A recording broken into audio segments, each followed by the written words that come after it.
Alors merci de regagner vos places. Nous sommes toujours prêts à croire que le temps est compressible. Et pourtant, il ne l'est pas. Curieusement, les temps de pause sont même extensibles. Et du coup, on passe de 10 à 15, 20 minutes. Alors on essaie de regagner les places rapidement.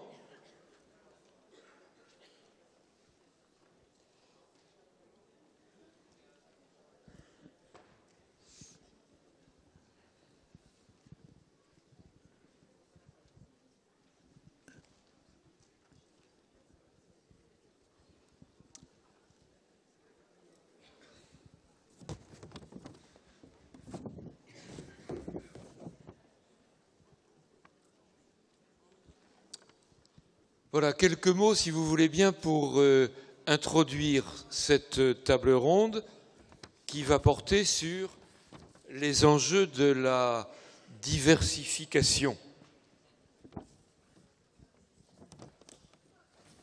On a conscience que les enjeux de cette diversification sont majeurs, qu'ils sont multiples, et c'est parce qu'on a conscience de ces enjeux que la table ronde va tenter de balayer quelques questionnements complexes. Je fais exprès d'utiliser ce terme de complexe parce qu'on voyait dans l'intervention de Madame Douris la complexité du tissu juridique qui permet de penser cette diversification.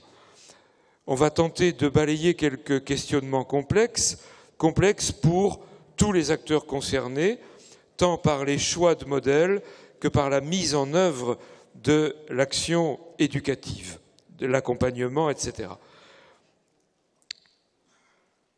Je vous propose dans un premier temps de faire le plus simplement du monde un premier tour de table pour que chacune, chacun puisse se présenter, tout simplement parce que je ne connais pas vraiment tout le monde et que plus je vais essayer de dire des choses précises et plus je vais risquer de dire des bêtises. Par conséquent, on a fait connaissance déjà avec Madame Douris. Très bien, je passe volontiers la parole à son voisin, Monsieur Weber. Merci de vous présenter rapidement. Bien, bonjour. Donc, je suis Frédéric Weber. Je suis directeur d'une maison d'enfants qui est située à Charbonnières-les-Bains, près de Lyon, et d'un service insertion basé à Lyon. Voilà. Géré par l'association ADA-EAR, un sigle imprononçable. Voilà, avec 14 établissements et services, Rhône principalement et Loire. D'accord. Voilà. Et je suis sinon membre aussi d'un espace de recherche et de prospective en travail social avec Yves Darnaud, délégué général. Et je suis très intégré au niveau des réseaux européens en matière de protection de l'enfance avec notamment l'ONG Eurochild. Et moi, je suis persuadé que le CNAEMO vous souhaite la bienvenue. Merci beaucoup. Alors, Madame Roche. Oui, bonjour à tous. Donc, je suis Dominique Roche, je dirige l'ACCEA, l'association calvadosienne de sauvegarde de l'enfant à l'adulte, qui est une association très ancienne, 1932, dont l'origine était les mesures d'enquête sociale, investigation, et puis assez rapidement l'observation, puis la création des services d'AEMO, en tout cas de milieu ouvert. Donc nous sommes 1200 salariés, avec un gros département de milieu ouvert, un département également d'hébergement en matière de protection de l'enfance, tout ça dans un pôle structuré autour des contours de cette politique publique. Voilà. Et chacun des départements, d'ailleurs, dont le département milieu ouvert, a un directeur à sa tête et regroupe un certain nombre de services qui concourent soit au milieu ouvert, soit en effet à l'hébergement. Voilà. Merci. Oui. Alors, Madame Quiriot. Bonjour, Fabienne Quiriot, je suis directrice générale de la CNAP. La CNAP qui est une vieille fédération, puisqu'autrefois on l'appelait une ASEA, et puis dans des temps plus lointains on l'appelait aussi autrement. Donc cette fédération rassemble bien sûr des associations de protection de l'enfance et qui se consacrent également au médico-social. L'intérêt de la CNAP, nous sommes nés en 2010, c'est un projet finalement qui rassemble à la fois les associations et les mouvements professionnels. Et c'est tout l'intérêt justement de la CNAP et dont le CNAEMO fait partie. Merci. Madame Perronnet. Véronique Perronnet, directrice enfance-famille du département de l'Eure, donc conseil départemental. Je pense que dans le petit sketch avant, je représenterai plutôt la personne avec le casque rouge. Voilà. Merci. Hervé Parra, donc vice-président du CNAEMO, dans lequel, grâce auquel je participe à une commission de travail avec la CNAP autour de la prospective. Et également, je pilote avec Bérangère Tailleux la commission de travail autour de la GBF et des mesures d'AMO. Sinon, dans le privé, dans ma vraie vie professionnelle, je dirige un service d'AMO dit intensif pour des jeunes enfants de 0 à 6 ans et nous sommes situés en Gironde. Le service s'appelle le service d'AEID, l'association c'est la GEP. Voilà. D'accord. Madame Grunenwald. Bonjour, Alice Grunenwald. Donc, je sévis comme juge des enfants sur le grand territoire normand depuis 15 ans maintenant, puisque certains d'entre vous m'ont connu dans l'Orne à partir de 2001 à 2007, d'autres sur le Havre de 2007 à 2010 et depuis 2013, et encore d'autres sur Rouen de 2010 à 2013. Voilà. Je suis par ailleurs membre du comité directeur de l'Association française des magistrats de la jeunesse et de la famille. Merci beaucoup.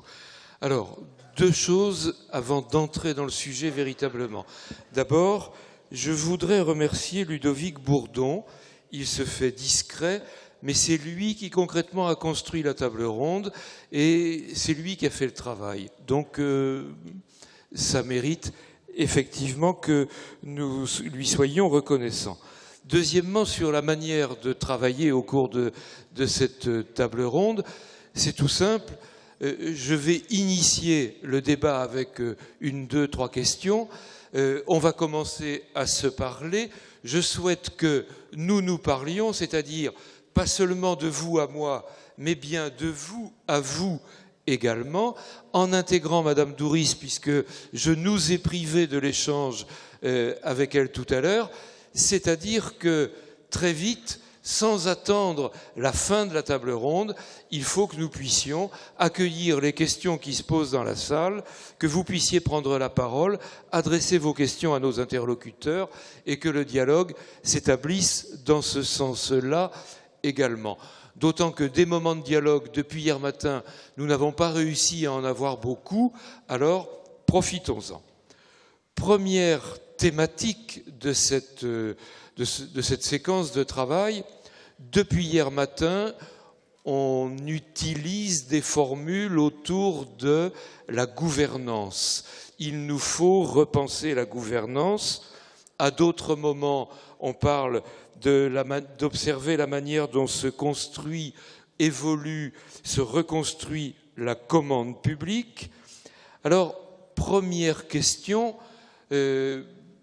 premier champ de réflexion, de vos différents points de vue, comment observez-vous cette commande publique se recomposer? Participez-vous les uns et les autres à cette recomposition de la commande publique? Je pense aux schémas départementaux, aux projets de régionalisation, je pense évidemment aux attentes des différents prescripteurs.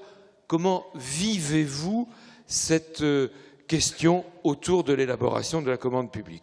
Peut-être Madame le juge, pour commencer, si vous acceptez. Je veux bien commencer, même si sur l'élaboration de la commande publique, c'est quand même pas vraiment les juges qui sont en première ligne, même s'ils sont des prescripteurs forts. Comme prescripteurs, oui, quand même. Mais alors d'abord, je pense que vous le savez, c'est très inégal la participation des juges des enfants sur le territoire à toutes ces questions. Ça dépend de beaucoup de facteurs, parce que pour intervenir sur ces questions en tant que juge des enfants, il faut quand même connaître son territoire, y être depuis suffisamment longtemps. Et bon, c'est un petit peu mon cas, puisque par exemple sur la Seine-Maritime, j'y suis depuis 9 ans, donc je commence un petit peu à connaître les dispositifs quand même, les absences de dispositifs également, et les manques, les besoins, ça c'est vrai. Mais dans certains territoires, le turnover au niveau des magistrats fait qu'ils ne participent que très peu à toutes ces instances. Sur la Seine-Maritime, nous participons assez intensivement à tout ce qui concerne les élaborations du schéma départemental, On vient de mettre en place l'observatoire et donc des groupes techniques de travail sont mis en place au sein de l'observatoire. L'observatoire Départemental de la protection de l'enfance. Merci. Et au sein de cet observatoire, les juges des enfants sont très présents sur notre territoire. Il y a même un des groupes techniques qui s'est mis en place sur notre demande. Donc, on peut participer de notre place à faire remonter certains besoins. On peut participer aussi par exemple, pour les mesures renforcées, d'AEMO renforcées. Je vais citer la petite enfance sur le territoire de Seine-Maritime, qui est une mesure qui existe depuis quelques années, donc AEMO renforcée à destination de la petite enfance, qui existe depuis quelques années qui existait sur une seule partie du territoire sénomarin, donc sur le ressort du tribunal de grande instance de Rouen. On a participé, nous les juges des enfants, à réclamer de manière, que ce dispositif existe pour tous. Nous avons même rencontré les élus sur ce point, et ce dispositif a commencé à s'étendre de manière vraiment très très insuffisante sur tout le territoire et donc sur les TGI du Havre et de Dieppe. D'accord. Bon, merci. Madame Douris, sur cette question, est-ce que vous souhaitez réagir? Réagir à madame? Par exemple, oui. Pas particulièrement. Non, pas réagir à madame. Moi, ce que j'observe concrètement, c'est que,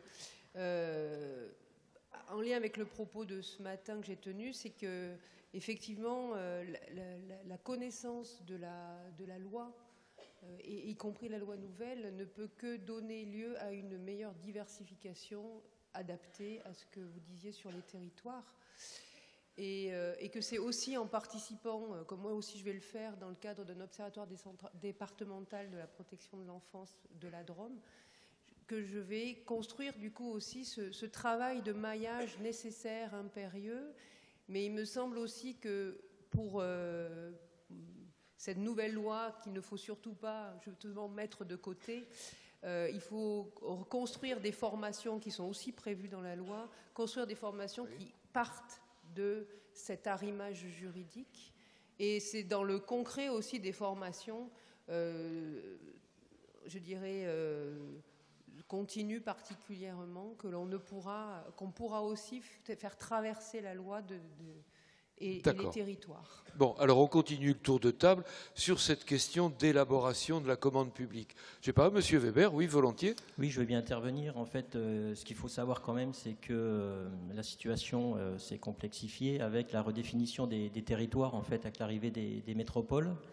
Nous, ça crée d'importants problèmes, en fait, puisque, en plus, la commande publique avec aujourd'hui moins de moyens.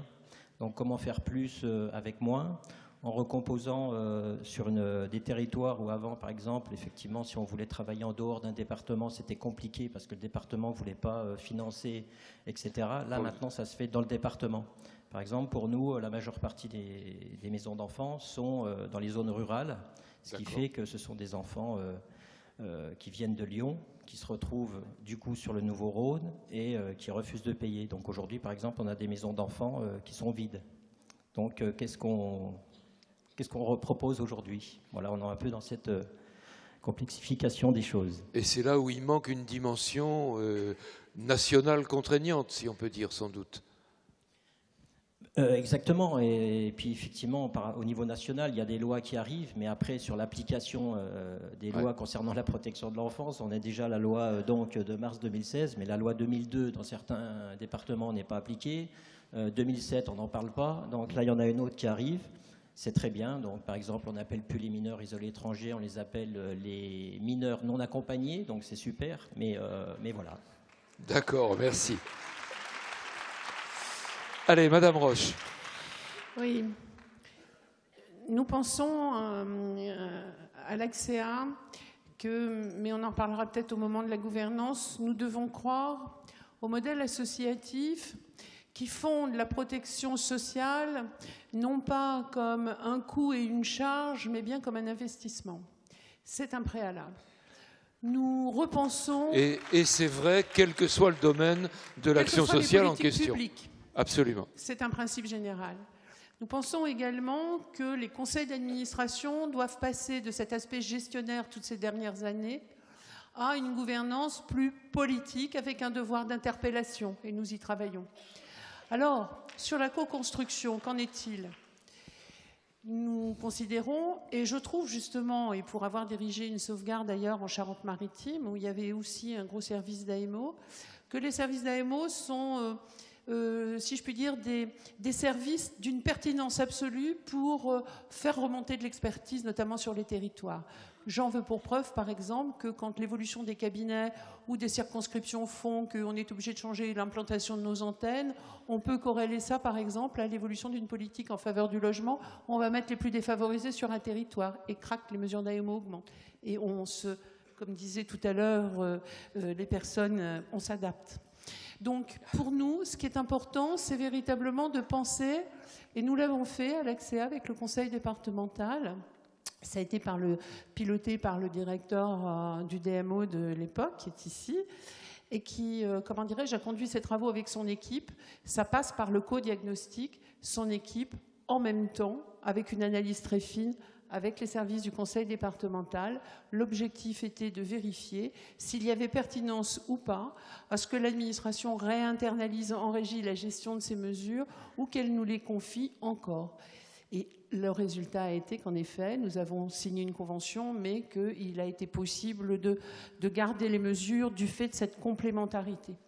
Donc ça, c'est du co-diagnostic. Ça nous paraît fondamental et important. Ensuite, il est indispensable de pouvoir co-construire. Les schémas, tout ça, ce sont des outils. Les CEPOM, ce sont des outils. La co-construction, ça passe par quoi? Ça passe d'abord par une relation de confiance qui est fondée sur la transparence. Qu'est-ce qu'on veut bien nous confier? Quelles sont les attentes de la commande publique? Et comment nous, on peut y répondre avec l'expertise qui est la nôtre, y compris en pouvant intervenir sur les contenus de la commande publique. Co-construction, et nous avons réussi de ce fait à pouvoir signer un contrat d'objectifs et de moyens mutualisés, qui est quand même sur un gros périmètre de 14 millions d'euros, pas négligeable. Et donc, nous avons à la fois cette sécurisation sur le plan financier, cette lisibilité, cette visibilité, et à l'époque, il faut se souvenir que l'avenir des conseils départementaux était vraiment menacé, donc une perspective, et en même temps, c'est au-delà de la co-construction, la co-évaluation. Pour moi, c'est véritablement le triptyque important pour tout ça. Et c'est ce que nous faisons au moyen d'un comité de pilotage où nous nous rencontrons, les équipes du conseil départemental et nous-mêmes, de façon régulière. Alors, on va essayer d'y revenir tout à l'heure. Parfait. Fabienne Quiriot. Donc, moi, je vais rebondir sur ce qui a aussi été dit. Vous avez posé la question sur la construction. Moi, déjà, je m'interroge sur la manière dont se construit la commande publique aujourd'hui. C'est sûr qu'on a une évolution. Peut-être qu'il y a une aspiration très forte, effectivement, à co-construire pour les associations, à participer, en tout cas dans un processus d'élaboration d'une politique publique. Je crois que ce qui est important de dire, c'est qu'on est dans le champ d'une politique publique. Et ça concerne bien sûr les pouvoirs publics, mais ça concerne aussi les associations et leurs professionnels. Donc, quand on dit construire, a priori, ça suppose un processus, effectivement, de lisibilité, de transparence. Je ne suis pas certaine aujourd'hui qu'on soit toujours, dans tous les cas, sur tous les territoires, dans ce processus-là, où il y a effectivement quelque chose qui est de l'ordre de la concertation, de l'écoute de ce que disent les observateurs de terrain, parce que c'est eux qui sont effectivement en première ligne pour dire ces besoins. Et autre chose, comment on formule la commande publique? Sur quoi elle repose, cette commande publique? Elle repose d'abord effectivement sur un cadre juridique. Il me paraît important de pouvoir se souvenir de ça, parce que c'est un garant aussi de la bonne application justement des missions que l'on mène, qui ne sont pas sans risque, sans responsabilité, qui mettent en question aussi les droits. Donc il y a ça, il y a les données. On a parlé d'observatoire. Moi, ça me paraît essentiel, et c'est peut-être un maillon faible. Alors c'est vrai pour la protection de l'enfance, pour les autres champs d'action sociale. Hein. On a une difficulté pour avoir de la visibilité justement sur les dispositifs existants, les évolutions qui sont finalement très fortes, qu'elles soient juridiques ou du fait des mutations sociales et sociétales. Mais qu'est-ce qu'on fait de ça? C'est vrai que le mot adaptation, on l'emploie souvent, mais c'est plutôt comment on tente de répondre à ces besoins qui sont la conjugaison à la fois du droit, mais aussi des données sociales et sociétales, mais aussi de ce que l'on peut mettre en face. Et donc, du coup, ça nous ramène à la question des moyens. Et c'est vrai qu'aujourd'hui, cette question n'est pas anodine, parce que la commande publique, elle semble dictée par justement ces impératifs gestionnaires, par la minimisation des coûts, par le sentiment que c'est un peu au coup par coup, qu'il n'y a plus d'anticipation, même si pourtant il y a une anticipation, il y a des schémas. Et moi, du coup, ça m'interpelle, c'est cette commande publique, que signifie-t-elle?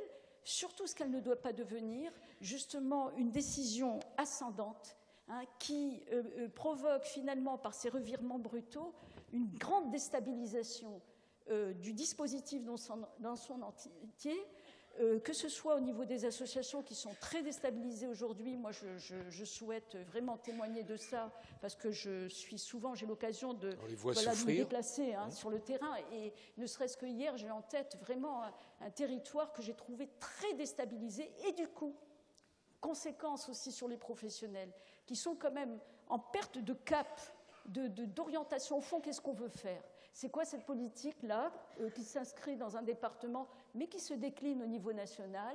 Quelles sont les grandes orientations? Qu'est-ce qu'on veut mettre en place? Finalement aussi, qu'est-ce que nous voulons? Et du coup, l'air de rien, cette commande publique, elle impacte, elle oppresse dans la manière, beaucoup plus que dans sa finalité, elle impacte beaucoup les professionnels, les associations, et il ne faut pas l'oublier aussi, les familles, les enfants, qui risquent aussi d'être les grands perdants de ce processus-là. Et je pense qu'il faut réagir. Et on ne peut rien dire. Merci. Et on ne peut rien dire encore de ce que sera le fonctionnement du Conseil national de protection de l'enfance qui va être mis en place, mais qui ne travaille pas encore. Madame Perronnet, je vous en prie. La commande publique. Conseil départemental. Oui, alors je pense que pour les départements, ce qu'on aimerait bien être vu aussi, c'est autrement que comme des financeurs. Autorité de tarification, de contrôle, on l'est, c'est vrai, mais pas que ça. Moi, ce que j'ai envie de dire, en tous les cas, au niveau des départements, c'est que le secteur associatif, en effet, vit des bouleversements, mais rassurez-vous, nous aussi. On a remarqué, oui. Voilà, oui. Je vous rappelle quand même qu'un grand nombre de départements ont changé de majorité politique. Je vous rappelle quand même que les élus ont la légitimité de l'urne et que les administratifs sont là en effet pour essayer de garantir, on va dire, la persistance quand même dans la durée d'un certain nombre de politiques. Ce qui veut dire aussi qu'il y a un gros travail déjà pour assurer le pilotage et aussi penser la gouvernance. Il y a déjà un gros travail de sensibilisation vis-à-vis des élus. Je rejoindrai assez ce qu'a dit aussi Madame Rossignol hier, c'est-à-dire que le budget, par exemple, en effet, de l'enfance, quand on regarde de manière assez générale, puisque j'ai eu l'occasion de travailler dans différents départements, est en effet examiné en session de manière assez rapide. Voilà, il faut le dire, même si très souvent il est voté à l'unanimité par contre de tous les élus, et que je pense qu'il faut aussi qu'on regarde les chiffres. Il n'y a pas dans la plupart des départements de baisse de dotation. Je crois qu'il faut aussi combattre des idées reçues.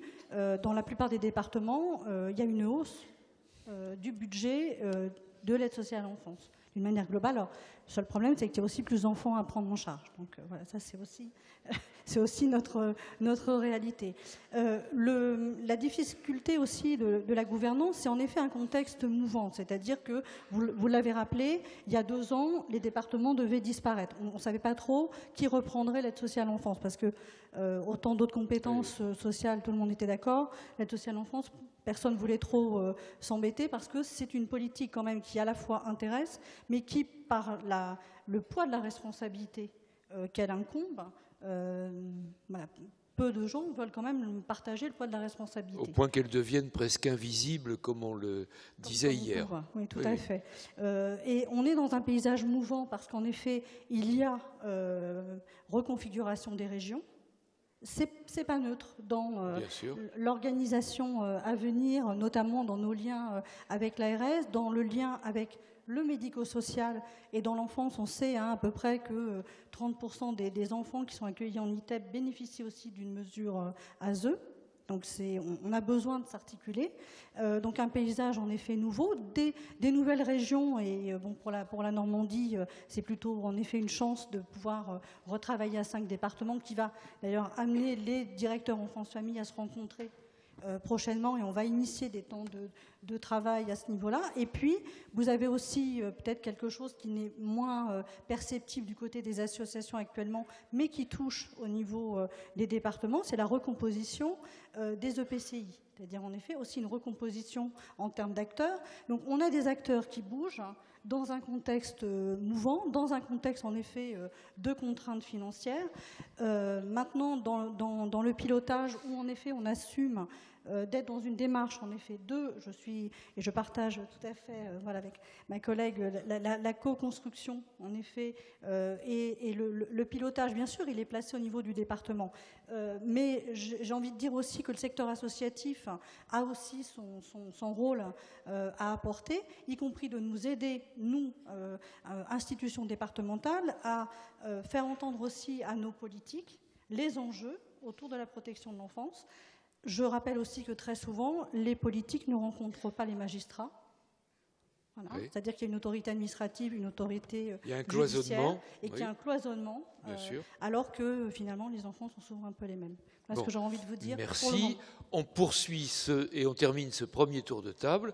Hervé ? Bon, je vais essayer d'être bref, puisque beaucoup de choses ont été dites et qui sont par ailleurs portées par le CNAEMO. Donc effectivement, ici, ma prise de parole vient, j'ai envie de dire, confirmer un certain nombre de choses qui ont déjà été dites. Alors bien évidemment, la co-construction, on l'a dit, on l'a redit, c'est peut-être pas pour rien qu'on fait les assises ici dans l'heure, puisqu'on voit que, j'ai envie de dire, les rapports entre les départements, enfin le département et le secteur associatif sont fructueux et vont dans le bon sens. Pour le CNAEMO, je dirais, dans le sens de ce qu'a pu dire Fabienne Quiriot aussi, que l'intérêt, ce serait que ça puisse se généraliser, car malheureusement, on le sait tous, l'hétérogénéité en la matière est encore trop présente sur les territoires, et trop de territoires, justement, ne permettent pas une co-construction, à la fois sur la phase de diagnostic et sur la phase d'élaboration des réponses, au niveau du territoire en question, et ça nuit au rapport. Alors les raisons sont multiples, on ne va pas y revenir, mais voilà, en tout cas, il nous semble important et primordial de pouvoir promouvoir cette dimension. Deuxième point aussi très important du point de vue du CNAEMO, c'est également, j'ai envie de dire, évidemment, il y a le cadre de la loi HPST, et donc on ne peut pas s'y dérober, mais en même temps, on sait qu'il y a certaines façons aussi, en fonction du seuil, sans rentrer en détail trop techniques, qui permettent de pouvoir ouvrir des projets sans forcément passer par le cadre justement de l'appel à projet. Mais quoi qu'il en soit, dans ce cadre-là juridique qui s'impose à tous, je crois qu'il y a nécessité, effectivement, comme vous l'avez dit à l'instant, de pouvoir toujours être dans un dialogue fructueux, et que les besoins qui sont repérés par les services, par les associations, puissent être à la fois portés et entendus au niveau des départements comme étant effectivement des données à prendre en compte, et qu'on ne soit pas, comme l'a dit Fabienne Quiriot à l'instant, uniquement dans une logique descendante. Donc pour le dire rapidement, voilà un petit peu le point de vue du CNAEMO. Merci, parfait pour ce premier tour de table, et je vous propose, sans tarder davantage, que nous essayions d'instaurer un échange. Alors, comme hier, ceux qui le souhaitent, vous levez la main. Manifestez-vous clairement, parce que la salle est grande, et d'ici, on cherche les interlocuteurs et on ne les voit pas bien. Donc, est-ce que vous souhaitez réagir, questionner, commenter ? Vous avez réagi déjà à telle ou telle intervention. Prolonger ces interventions, évidemment, c'est possible. Ne nous en privons pas. Et puis, il y avait l'intervention de Madame Douris tout à l'heure, sur laquelle peut-être vous pouvez souhaiter des précisions. En bas à droite. Parfait, en bas à droite. Merci. Je vous en prie. Bonjour. Donc du coup, je me permets de... Peut-être que certaines personnes qui s'y connaissent un peu mieux dans la construction des budgets prévisionnels pourraient éventuellement apporter des précisions. je trouve quand même que dans un contexte où effectivement on nous appelle à faire des économies, à faire appel à notre créativité pour justement dépenser moins et faire mieux, qu'est-ce qu'il y a de logique à inviter, voire même plus qu'inviter, à contraindre les associations à dépenser la totalité du budget de l'année pour ne pas se voir amputer l'année suivante de cette même somme. Alors, j'ai peut-être un point de vue assez réducteur, hein. Je ne voudrais pas... mais j'ai l'impression que c'est un appel, finalement. Les associations n'ont pas le droit de faire de bénéfices, on le sait tous. Est-ce que c'est un bénéfice que à un moment donné, quand sur une année, on n'a pas dépensé tout le budget, de se dire, ce budget-là, on peut peut-être le garder pour l'année prochaine, sans que ça vienne forcément imputer, puisqu'on sait bien que l'activité, elle bouge d'une année à l'autre. C'est comme les allocations CAF, hein, sur les ressources des années précédentes. Les gens, ils ont besoin de leurs sous l'année qui vient, là, maintenant, à l'instant T. C'est pareil, c'est le même dysfonctionnement. D'accord, merci. Alors, non pas bénéfice, mais excédent. Excédent à réintégrer dans le budget N+1. Allez-y. Mais bien sûr. Surtout qu'à l'ACSEA, on a un CEPOM. Donc, en fait, ça, c'est vraiment des politiques de tarificateurs qui vont venir, en effet, percuter, si je puis dire, les fondements même, hein, de la technique budgétaire. Vous savez que vous avez un budget et que quand on fait les comptes administratifs, on regarde 2 ans en arrière et que normalement, on voit ce qu'il en est du résultat. Nous n'avons en effet pas le droit de faire du bénéfice, ça ne s'emploie que pour les entreprises lucratives, mais nous pouvons faire des excédents. Ces excédents-là, normalement, ça se discute. Sauf si on est dans l'Essonne et qu'on n'a même plus de quoi donner le budget prévisionnel, voyez-vous. Et qu'on spolie les associations en les mettant à genoux. Bon, mais ça, c'est vraiment très, très lié. D'ailleurs, je voudrais dire que quand on a un CEPOM, comme on a la chance d'en avoir, et comme on n'est pas si nombreux que ça sur une masse aussi importante, le point noir de l'affaire, parce que tout n'est quand même pas rose, hein, c'est précisément la dichotomie qu'il peut y avoir entre une approche du politique, du directeur des services, et puis les équipes concrètement sur le terrain qui n'appliquent pas ce que leur hiérarchie leur demande et qui en effet nous emmènent dans des choses comme ça qui demandent régulièrement des arbitrages. Mais vous avez raison, normalement, quand on fait des excédents, ça peut minorer les coûts de charge de l'année d'après, mais ça peut aussi servir de provision dans un souci d'une bonne gestion, bien évidemment. Et ça, c'est la loi. Alors, merci. On prend question au milieu. Une autre intervention au milieu. Voilà, c'est moi. Merci. Alors, je me présente rapidement. Je suis de la Martinique et chef de service éducatif dans l'AMO de la Martinique. Il n'y en a qu'une seule. Et comme vous le savez, depuis peu, nous n'avons plus de département, plus de région. Nous avons une collectivité unique. Donc, les problèmes sont aussi uniques. Alors, moi, ce que je posais comme question, c'était, je m'adresse je m'adresse surtout au juge des enfants et à Madame Douris. Pendant que vous présentiez votre exposé, et on se posait la question avec ma collègue, entre la loi de 2007 et la nouvelle, il semblerait que l'enfant soit redevenu au centre, hein, plus que l'accompagnement familial.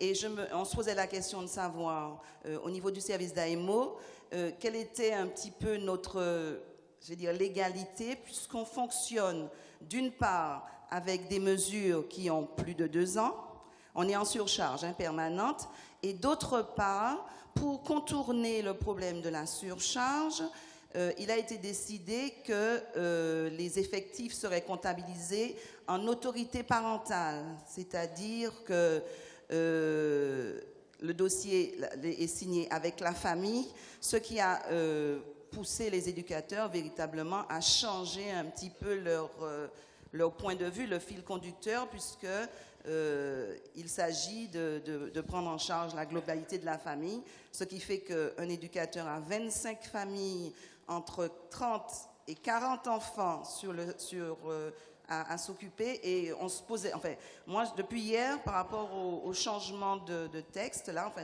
je me posais la question un petit peu de la légalité de notre positionnement, et puisqu'on le défend, c'est notre survie qui en dépend. Alors, merci. Alors, Madame le juge, Madame Douris. Donc, vous avez des mesures d'AMO de plus de 2 ans. Donc des décisions prises par un juge pour une AEMO de plus de 2 ans. Oui, oui. Alors je ne connais pas le fondement légal de cette décision, parce qu'effectivement, il y a un fondement légal pour le placement aujourd'hui, qui permet qu'on prenne une décision de placement pour plus de 2 ans, mais pas à ma connaissance pour l'AEMO. Donc je suis un petit Le soleil, peut-être. Le soleil, peut-être, j'en sais rien. Alors, vous posez quand même le problème de cette espèce d'adaptation que parfois on nous demande, à nous les juges, par rapport aux problèmes de terrain. C'est-à-dire qu'en fait, on nous demande parfois de prendre des décisions de justice qui ne sont pas forcément légales ou pas forcément les bonnes, juste parce qu'il n'y a pas les moyens. Donc ça pose un problème important. Et c'est vrai que moi, ma position, c'est qu'on ne doit pas trop rentrer là-dedans. Alors, j'ai déjà eu des discussions avec les services, par exemple, lorsque je leur impose une mesure d'AEMO petite enfance qu'ils ne peuvent pas exercer avant de nombreux mois. Et donc les services me disent « mais on n'a pas de place, on n'a pas de place ». Alors je dis « d'accord, on n'a pas de place, mais si on continue à ne pas mettre la mesure, à ne pas ordonner cette mesure qui est nécessaire dans cette situation, on n'aura pas plus de place. » Puisqu'effectivement, en termes de besoins, il n'y aura pas de lisibilité. Donc c'est vrai que si les décisions de justice commencent à trop s'adapter à, je dirais, à l'inadéquation des moyens avec les besoins du territoire, on finit par perdre les moyens encore plus. Donc c'est vrai que je pense qu'il faut avoir une discussion avec ces juges, ou ces juges pour que les décisions de justice ne s'adaptent pas à ce point à des problèmes de moyens et pour que les décisions de justice représentent les besoins du territoire, réellement. Donc, calculer par famille au lieu de calculer par enfant, aussi, ça me paraît complètement une aberration, puisqu'effectivement, on ne voit plus la réalité du besoin sur le territoire. Merci. Madame Doris. Moi, je voulais réagir. Bon, évidemment, il n'y a pas de fondement juridique. Ensuite, de l'AEMO sur 2 ans. Ensuite, je voulais revenir sur ce que vous avez dit par rapport à la loi qui serait tournée du côté de l'enfant. Oui, le parcours de l'enfant et le fondement de la loi. Mais je l'ai redit, les finalités de la protection de l'enfance, c'est d'abord dans la relation parent-enfant et ensuite éventuellement dans une autre forme d'intervention qui supposerait le démembrement de l'autorité parentale. Ce qui, du coup, je voulais rejoindre ce que dit Madame la juge, que au fond, concrètement, c'est hallucinant si on est dans un parcours individualisé de l'enfant et de protection de l'enfant, de travailler sous le couvert de l'autorité parentale seulement, et pas de travailler dans les besoins individuels de l'enfant, ce que vous faites et que vous recherchez systématiquement dans le cadre de l'évaluation. Merci. On prend une autre intervention. Oui ? Pardon. En bas à droite. Il y a une question en bas à gauche. En bas à gauche. Allons-y. Bonjour, je suis Martine Montfort, je suis responsable d'un service d'aide éducative à domicile qui dépend d'un conseil général, enfin d'un conseil départemental, pardon. Donc c'est un petit peu... j'ai pas l'impression qu'on soit très nombreux dans ce cas-là, mais enfin c'est pas pour ça que j'intervenais. Je voulais faire suite à ce que disait Madame la magistrate. Quant à la responsabilité, vous disiez on ne peut pas ne pas ordonner une mesure parce qu'autrement on risque de perdre le sens et puis après de perdre des moyens. Moi, en tant que chef de service, ma question, c'est la question de la responsabilité. Une fois que la mesure est ordonnée ou décidée par alors moi, en l'occurrence, je ne travaille pas sur des mesures judiciaires, mais que sur des mesures administratives. Donc j'ai des inspecteurs de l'aide sociale à l'enfance qui prennent des décisions, qui contractualisent avec la famille, et des mesures que je ne suis pas en capacité d'exercer parce que je n'ai pas de place. Et bon, quelquefois, elles peuvent attendre 3, 4 mois sur un coin de table. Et là, moi, je pose la question de la responsabilité qui nous incombe à tous. Qu'est-ce qu'on fait ? Bon, s'il y a un pépin, si l'enfant est victime d'une maltraitance, etc., en termes de responsabilité, comment on la porte et puis comment on assume ces délais d'attente ? Voilà, je ne sais pas si certains d'entre vous... Madame Grunenwald. C'est une question qui m'a été posée par les services à qui... Sans doute. Je signale quand même qu'en Seine-Maritime, même quand j'ordonne un placement, en général, 6 mois après, l'enfant est encore chez lui. Enfin, non, j'exagère, mais dans beaucoup de cas... On a le même problème dans le Var. Donc, en termes de responsabilité, ça m'interpelle également. Je ne vais peut-être pas me mettre à n'ordonner des placements que lorsque je serai sûre qu'il y a une place disponible. parce que je pense que c'est pas exactement comme ça qu'une décision judiciaire se prend. C'est vrai que de ce fait, moi j'estime que la responsabilité n'est pas celle forcément de l'association à qui on a donné tant de place ou du service à qui on a donné tant de place et qui n'en a plus. Effectivement, il n'en a plus. Il le dit, il le rapporte effectivement au conseil départemental qui ne lui donne pas le nombre de places nécessaires. Il le dit. Ce qui avait été décidé avec les associations chez nous, c'est qu'elles m'écrivent qu'elles ne peuvent pas prendre en charge la mesure avant telle date. Je le sais. Voilà, j'en prends acte, c'est dans le dossier. Elles m'ont bien dit qu'elles ne pouvaient pas prendre la mesure en charge, mais la mesure est quand même ordonnée et le conseil départemental est censé se donner les moyens que ces mesures soient exercées. Et c'est vrai que je pense que si on fait autrement, on perd une vraie lisibilité sur les besoins. Et c'est pour ça qu'effectivement, on prend des mesures. On s'adapte quand même un tout petit peu, par exemple, on prend des décisions complètement ubuesques à l'heure actuelle. C'est-à-dire qu'on ordonne une AEMO petite enfance et dans l'attente, on maintient une AEMO classique dans l'attente de l'effectivité ou on maintient un placement avec des droits de visite et d'hébergement élargis dans l'attente de l'effectivité. Elles ne ressemblent plus à rien, nos décisions, mais au moins, elles ont le mérite de dire à telle date, on a tel besoin. Alors sur cette question, peut-être Hervé Parra, puis M. Weber qui a l'air de réagir à tout ça également. Vas-y. Oui, juste 2 mots. C'est vrai que ça revient un petit peu à ce qu'on s'est dit tout à l'heure sur l'élaboration des politiques publiques. On voit bien là qu'on est face, j'ai envie de dire, à un système qui se mord un petit peu la queue, où chacun finalement va venir chercher la responsabilité du dysfonctionnement global chez son partenaire.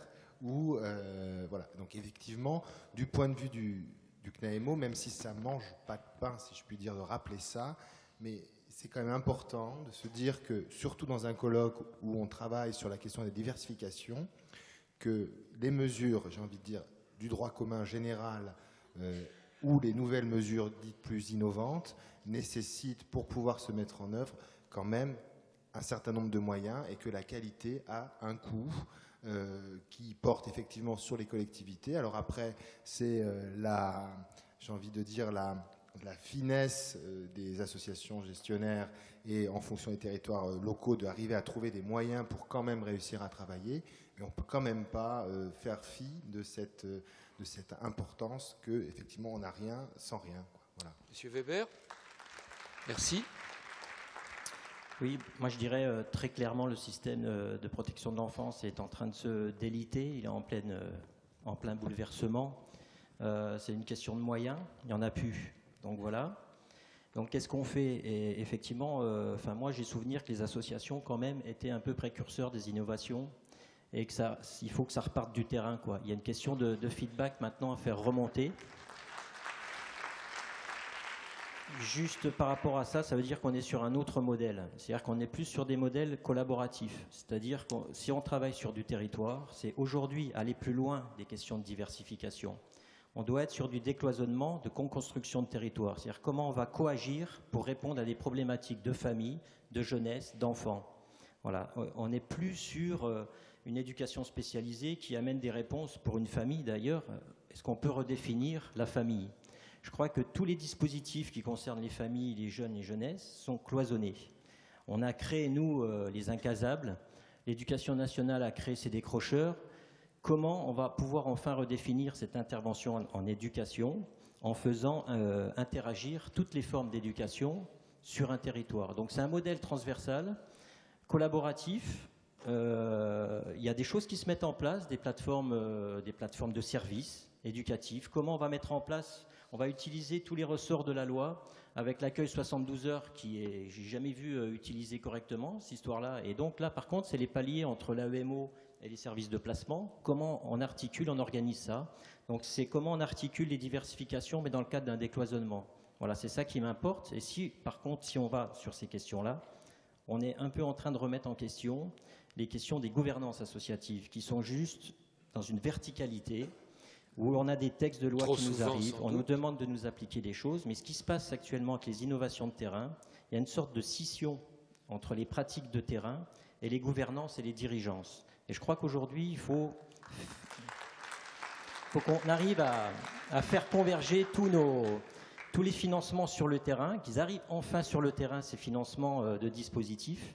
Et là, ça veut dire que c'est une autre gestion. Et effectivement, quand on parle d'externaliser des fonctions support de dirigeance, c'est un peu la question du pouvoir qui est remise en question aussi. Voilà, et c'est parfait parce que du coup, nous sommes rentrés dans la deuxième grande partie, deuxième grande thématique de la table ronde, sur le rôle des associations, leur place. Alors, non, comment vous dites ? Co-construction. Co-construction. Merci, ouais.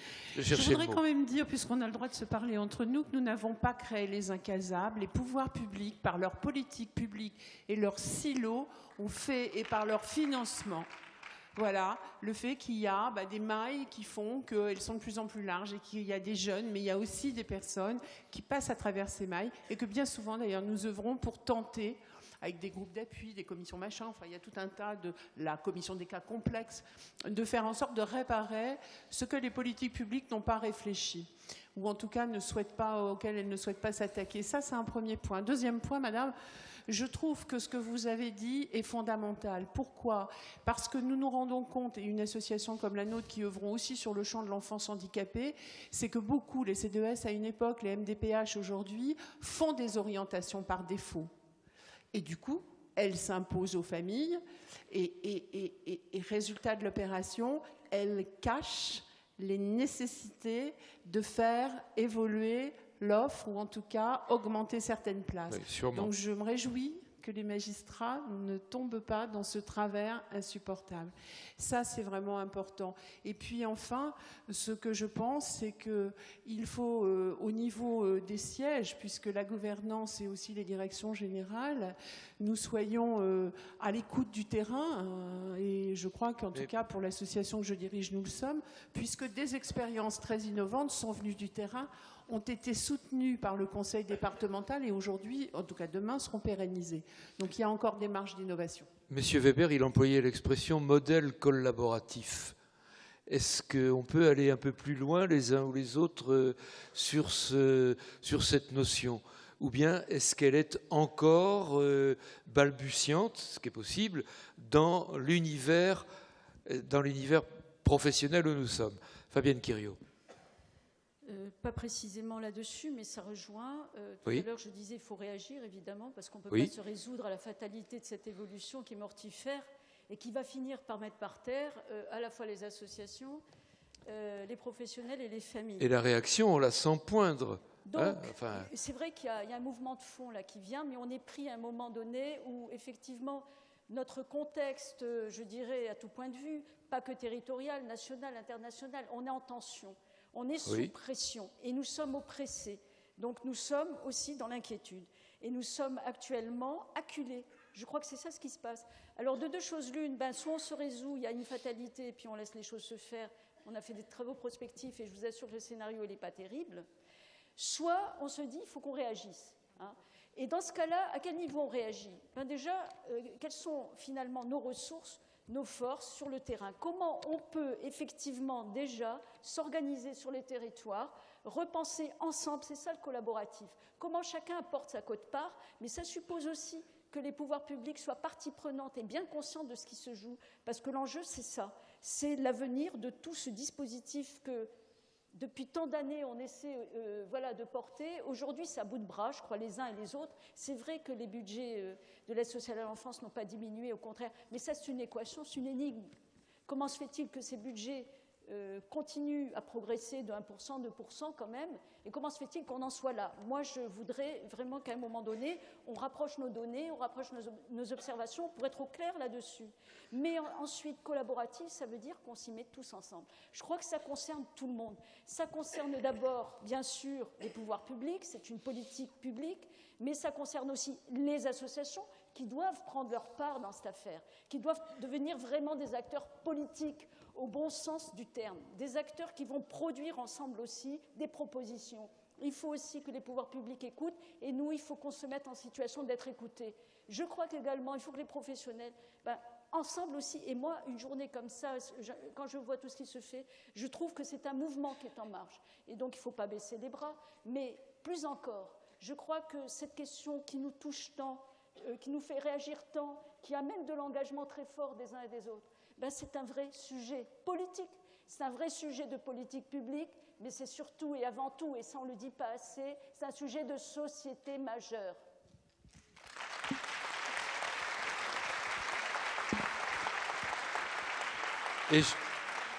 Et il me semble que cela vient exactement questionner ce que l'on pourrait appeler nos cultures professionnelles, un peu sclérosées parfois, un peu bloquées parfois sur des situations qu'une évolution sociétale, effectivement, nous obligera de toute façon à faire évoluer.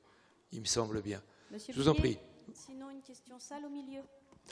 Dans un instant, je voudrais juste finir ce petit tour de table, puis on prend la question dans la salle. OK. Moi, je voulais juste compléter, en effet, que je pense qu'il y a une vraie volonté, alors qui est plus ou moins présente, en effet, suivant les territoires, et que peut-être quand on parle de territoire, on met peut-être pas tous non plus... certainement, voilà, mais on va peut-être pas avoir le temps. Voilà, déjà. Il y a en effet plusieurs territoires. Il y a le territoire départemental avec la légitimité, mais ça ne suffit pas. C'est-à-dire que derrière, à l'intérieur d'un département, il y a des territoires. Et il ne faudrait pas aussi que la réflexion ne reste qu'au niveau voilà, des structures dirigeantes, associatives, que ce soit publiques, privées, les magistrats, mais il faut que les professionnels localement se rencontrent aussi, hein, ce qui n'est pas si simple que ça. Parce que si on veut pouvoir travailler ensemble, il faut, ça peut paraître en effet tellement basique, se connaître et aussi se reconnaître dans ses compétences, et aussi aller chercher toutes les ressources du territoire. C'est-à-dire que, et là on voit qu'il y a des grands débats dans l'action sociale actuellement quand même sur le développement du pouvoir d'agir, sur le développement local, et pour autant on voit bien qu'on n'est pas au même niveau chacun. Et donc, si on n'a pas cette culture commune, et ça veut dire qu'il y a des petites choses qui ne sont pas forcément très compliquées. J'entendais, je crois, hier, des questions autour de la formation. Le budget d'un département, il a aussi de l'argent en formation. Est-ce qu'à un moment donné, on ne peut pas réfléchir autrement en mutualisant nos enveloppes de formation pour permettre à nos professionnels sur un territoire d'avoir en effet une culture commune? Ce ne sont pas des choses qui coûtent plus d'argent que ce qu'on a aujourd'hui. C'est juste repenser autrement. Bon, merci. Alors, monsieur, je vous ai empêché de prendre la parole, je vous en prie. Oui, je m'appelle Marc Péchard, je suis directeur du SSPE à Nantes, et je voulais revenir juste un tout petit peu en arrière et redire ce que tout le monde sait par ailleurs, c'est que cette tension qui existe entre les carences du dispositif et les besoins et l'absence de financement, et on parle d'une manière je veux dire, très large, je crois que cette tension-là, c'est surtout aujourd'hui au niveau des services et des professionnels qui en font les frais. Je comprends tout à fait l'intérêt des positions de Madame le juge, mais ce que je voudrais redire, c'est que ça conduit aujourd'hui les services de milieu ouvert et les professionnels à exercer des mesures par défaut de placement, par défaut d'orientation MDPH, par défaut de services de psychiatrie et des moyens des services de psychiatrie. Donc je voudrais juste redire qu'il faut faire attention parce que cette tension, c'est les professionnels aujourd'hui qui en sont au cœur et que, à force d'être, j'allais dire, sous tension, il y a un moment, les choses risquent de ne plus être réellement tenables. Merci. Je vous en prie. Mais je suis parfaitement d'accord avec vous et c'est bien pour ça que j'estime qu'au lieu de vous d'ordonner une AEMO classique, alors qu'il nous faudrait une AEMO renforcée, et de leur donner en tant que tel, parce qu'il n'y a pas de place en AEMO renforcée, c'est mettre encore plus en tension le service que de lui laisser l'AEMO classique en disant que ça doit être une AEMO renforcée. Et il se trouve quand même que sur le service qui exerçait les AEMO petite enfance, le fait qu'il y ait une prescription des juges plus importante de cette mesure a fait qu'il y a quand même eu des discussions avec le conseil départemental pour faire basculer certaines mesures en classique sous une forme de mesure renforcée, si vous voulez. Ce qui, quand même, est plus satisfaisant pour les professionnels qui se retrouvent avec une mesure plus en adéquation avec le travail qu'ils vont devoir effectuer. Donc, moi, je pense que, au contraire, pour les professionnels, d'ordonner la mauvaise mesure sans rien dire ne vous mettra pas dans une situation moins difficile. Ordonner une mesure d'AEMO parce que le placement, et on le fait bien souvent, hein, rester en AEMO parce que le placement ne sera pas exécuté, c'est effectivement extrêmement difficile pour les professionnels. Autre question au centre, Monsieur Billet. D'accord, et puis après une question un peu plus haut là-haut. Je vous en prie. Oui, bonjour, Lacroix Philippe, éducateur en AEMO dans le Val-de-Marne. Donc nous avons une réponse budgétaire par rapport aux difficultés de l'ASE à l'occasion de la refondation du schéma départemental. Donc leur évaluation, c'est qu'il y a eu une augmentation de l'accueil des mineurs isolés, une augmentation des prix de journée de placement, et donc on nous oblige maintenant à choisir des placements qui ne dépassent pas un certain tarif, sinon c'est refusé.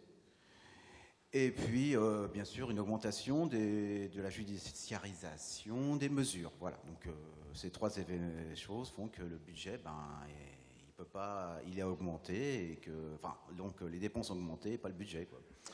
Voilà. D'accord, merci. Alors on prend une question là-haut, puis ensuite... Alors, moi, ce ne sera pas forcément une question, mais plutôt une lueur d'espoir. Donc, je suis Pascal Cousinier, je suis éducatrice depuis 17 ans en AEMO dans le Puy-de-Dôme et déléguée régionale du CNAEMO depuis 5 ans. Forte des expériences diverses de terrain que j'ai pu constater depuis ma participation active au CNAEMO, nous sommes dans un département qui a soit du placement, soit des AEMO classiques ou AED. Il n'y a rien en mesure innovante. En novembre, suite à une décision un peu radicale du conseil départemental, les professionnels de terrain ont réagi en disant « et si nous, on apportait des mesures innovantes ?» Donc actuellement, il y a un collectif de protection de l'enfance du Puy-de-Dôme qui réunit les professionnels des circonscriptions sociales, les professionnels des maisons d'enfants, des foyers, de l'AEMO, et depuis quelques jours, je sais que les juges vont venir nous retrouver. L'idée, c'est d'être en dehors de notre temps de travail, hors des velléités syndicales, et nous sommes invités sur l'observatoire.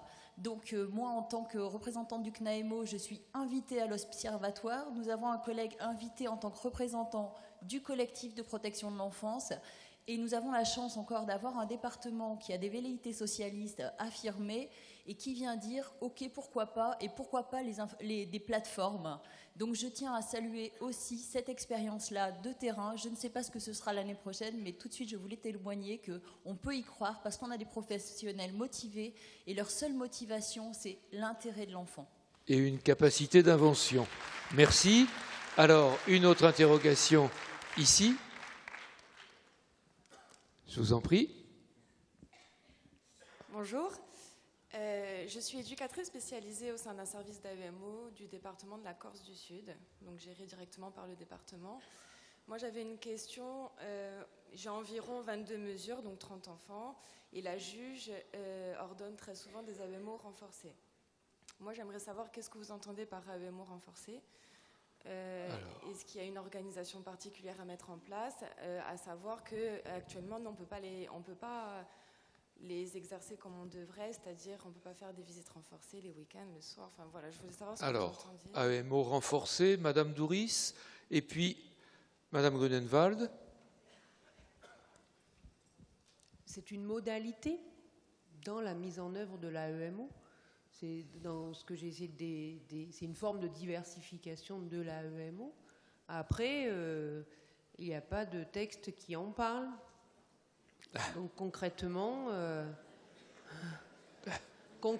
c'est à construire dans la prise en compte de ces modalités. D'où la pertinence de la question. Bah oui. Après, ça existe sur le niveau territorial, tant mieux, mais c'est ce qu'un peu impose finalement les décisions de votre juge en Corse, si je comprends bien. Moi, je ne me suis encore jamais aventurée à ordonner une AEMO renforcée auprès d'un service qui n'était pas habilité pour les exercer, si vous voulez, quand même. Parce que c'est vrai que là, c'est vraiment vous mettre dans une difficulté très, très importante. Voilà, moi, j'estime quand même qu'il faut faire avec les mesures... Alors, il y a deux choses. On peut faire avec les mesures qui existent déjà, ou alors on peut faire... Parce qu'effectivement, les associations ou les services, parfois, sont précurseurs aussi et proposent des choses et sont force de proposition. Quand il y a un service qui est force de proposition et qui peut déjà, avec les moyens qu'il a, mettre en place quelque chose d'innovant et qu'il le dit et qu'il affirme, parfois ça peut être utile d'être soutenu par une décision judiciaire qui va l'orienter dans ce sens-là, mais pas contre le service, parce que pour le coup, là je trouve que c'est vraiment mettre le service dans une position difficile. Voilà. Mais c'est vrai que, par exemple, les mesures de placement à domicile, elles se sont mises en place dans beaucoup de territoires sur l'impulsion, enfin sur des propositions faites par des associations. Et il y a eu d'abord, je dirais, des choses un peu expérimentales avant qu'il y ait vraiment des habilitations claires. Mais il faut quand même que cette proposition vienne du service. Si elle vient du juge qui l'impose à un service qui n'a pas les moyens de l'exercer, là, je pense que c'est quand même vraiment problématique. Alors on prend encore une intervention, puis après on essaie d'évoluer vers une dernière dimension de réflexion. Je vous en prie. Oui, merci. Ça va peut-être pour éclairer le propos sur les AEMO renforcés. Philippe Ronium, je suis le directeur du pôle protection de l'enfance de l'ATSEAM dans la Manche.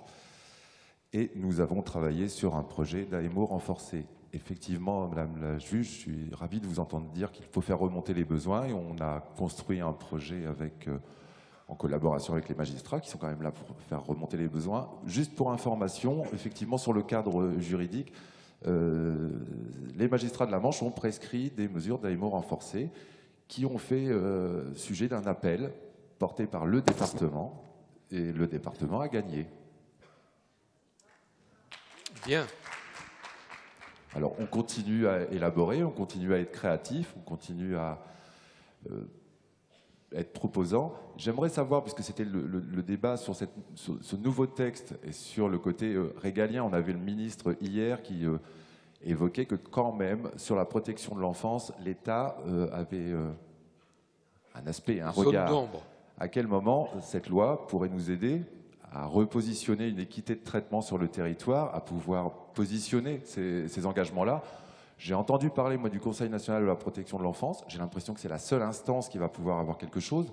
J'entends des magistrats avec lesquels on partage des besoins, une analyse et des besoins, et qui me semblent motivés. Mais comment la justice va pouvoir intervenir de manière transversale sur ce comité? Comment les associations à un niveau politique vont pouvoir peut-être se poser aussi un petit peu autrement? Mais on est un petit peu là dans une expectative. J'ai un peu peur que cette 2016 soit... cette loi de 2016, qu'on appellera 2016 bientôt, serve pas à grand-chose. Excusez-moi de le dire là, et ça gâche l'ambiance. Alors, je vous en prie. Non. Je parle trop, donc je vais peut-être laisser la parole. Oh oui, bien sûr. Est-ce que les uns ou les autres, vous souhaitez poursuivre? Fabienne Quiriot, oui. Sur peut-être le Conseil national, oui. La protection de l'enfant au passage, on est passé de l'enfance à l'enfant. Oui. Voilà. Donc ce Conseil national, oui, ça peut le laisser penser que peut-être il y aura plus de coordination, de cohésion, du moins, puisqu'on a un vrai problème de cohérence. Tout à l'heure, on parlait des disparités de traitement, c'est vraiment un vrai sujet. Comment peut-on admettre dans notre pays, finalement, que, même de façon infradépartementale, on a des territoires où l'équité n'est pas assurée, l'égalité de traitement n'est pas assurée devant la chose publique. Or, c'est quand même un principe fondamental de notre droit. Donc, ça, c'est une chose. Mais alors, ce Conseil national, bien sûr, nous, par exemple, la CNAP, mais je pense que le CNAEMO aussi, on a porté ça. On a porté ça, je dirais, par défaut.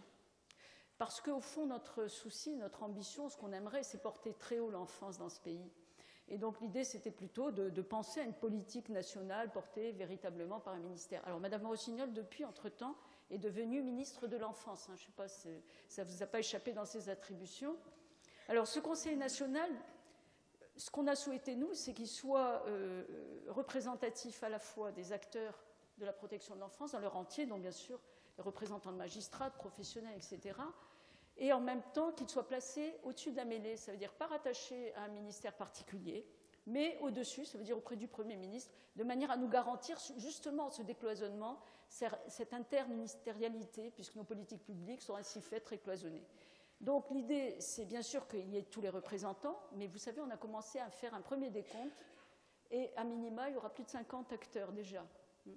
Alors la question est, et c'est un vrai défi, comment on va pouvoir travailler dans ce conseil à 50. Ça veut dire une sacrée organisation, ça veut dire que la règle du jeu soit claire.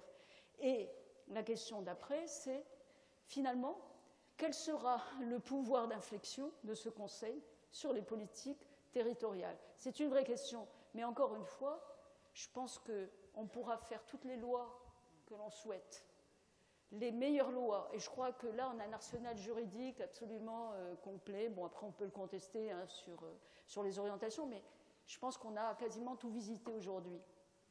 Mais si la déclinaison de la loi se fait pas bien, ou subsistent des malentendus ou des interprétations, on n'a pas les moyens, etc., mais finalement, on ne va pas avancer. Voilà. Alors, c'est pour ça que le débat, il faut le remonter au niveau national en ce qui concerne justement cette politique, et tant qu'il n'y aura pas un portage, le Conseil, c'est une entité consultative, hein, qui n'aura pas de pouvoir de décision. Il pèsera peut-être sur les ministères, mais pas autant qu'on le pense, on le souhaite, mais on n'en est pas certain. En réalité, quand on dit qu'il faut que l'État soit là, ça ne veut pas dire pas les départements, pas etc. Ça veut dire qu'effectivement, une politique nationale affichée et portée, encore une fois. Bien, merci pour ces éléments. Alors, je suis désolé, mais je vois bien qu'il est déjà 12h30. Je voudrais vous donner à chacun une dernière occasion pour conclure, 1 minute pour conclure, dans l'ordre qui vous convient, mais 1 minute, pas plus, et par personne. Et peut-être, Monsieur Billet, 1 minute pour juste une dernière intervention. Vous êtes sûr? Mais alors une demi-minute. Une demi-minute pour la salle. Allez. Bonjour, je vous promets, je fais court. Et j'attends pas forcément de réponse, mais juste je questionne. On parle beaucoup des moyens financiers, des moyens tout court, mais pas beaucoup des méthodes de travail ou des manières de travailler. Et même pas du tout, j'ai l'impression qu'on en parle très peu. Et moi, dans aucune des lois dont on parle là depuis 2003, 2007, 2016 maintenant, on parle de prévention et de préventif. On est toujours dans le répressif et j'ai l'impression que finalement, on ne se questionne pas beaucoup dessus. Et à quel moment, justement, on va se questionner dessus et arrêter peut-être de parler de moyens financiers, parce que je suis convaincue qu'il y a d'autres manières de travailler et peut-être que ça passe par là, justement, quoi. Alors, merci. Et tel ou tel intégrera cette réflexion à sa conclusion, je n'en doute pas. Alors, je vous en prie. Ce que je pouvais dire pour conclure, et aussi répondre peut-être même à la dernière question, c'est à quoi servent des lois si on ne les met pas en place ? Et ça questionne aussi plus fondamentalement son propre rapport à la loi. Concrètement, il me semble que si on n'a pas en tête que c'est un outil d'équilibre entre les individus et entre les intervenants et les familles notamment, on est peut-être un peu à côté de sa position méthodologique de travail. Voilà pourquoi il me semble que méthodologiquement dans le travail social, il n'est pas possible de ne plus intégrer la loi. Voilà. Merci. Alors, Hervé, 1 minute. 1 minute rapidement, et pour répondre effectivement en même temps à la dernière intervention de la salle, je dirais qu'il faut effectivement entendre les assises dans leur entièreté. Et on voit bien ici que le débat de cette table ronde n'a peut-être pas permis d'aborder cette question des pratiques, mais on a vu juste avant, notamment avec nos collègues de l'Est, comme quoi, pour le CNAEMO, c'était une dimension tout à fait fondamentale de réfléchir à tous les niveaux et tous ensemble. Voilà. Et je reste là. Merci. Monsieur Weber. Moi, je pense que dans notre secteur, effectivement, la procédure et les protocoles ont pris le dessus, au détriment de l'application de la loi. Ça, c'est une chose. La deuxième chose, l'innovation, ce qui est intéressant, c'est de se décaler de ces dispositifs-là qui nous contraignent et de prendre le temps, de ne pas faire appel aux politiques. Je sais qu'ils nous regardent et à un moment, il viendra. Voilà. Merci. Merci. Allez, Madame Roche, 1 minute. Oui, oui. Pour répondre à votre question, Madame, nous pensons que, et nous sommes un certain nombre de directeurs d'associations à réfléchir à ça, il faut se recentrer sur ce qui est vraiment notre métier et pas chercher à faire ce que font les autres. C'est fondamental. 2, c'est viser l'innovation qui est la seule source de développement possible.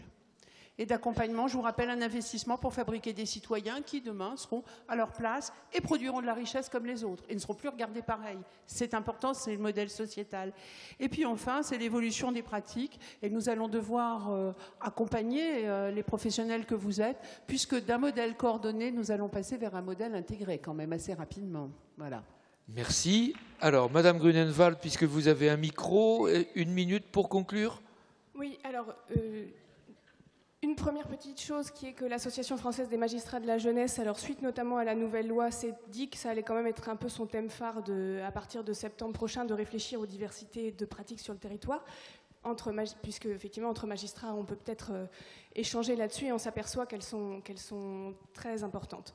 Et la dernière chose, c'est effectivement, moi je suis complètement d'accord avec ce que vous venez de dire, il n'y a pas que la question des moyens, il y a la question de la diversité des pratiques. Nous on le voit vraiment très fortement dans nos cabinets et il faut participer à des instances où on discute sur un territoire de ces pratiques.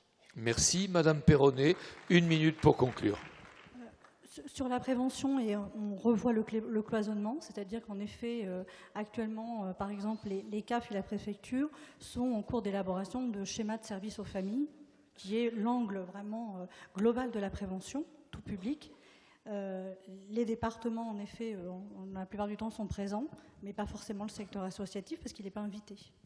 Voilà, donc on voit bien qu'en effet on a ce problème de cloisonnement. Moi je rejoins en effet en tous les cas que l'enjeu il est d'apprendre à travailler ensemble.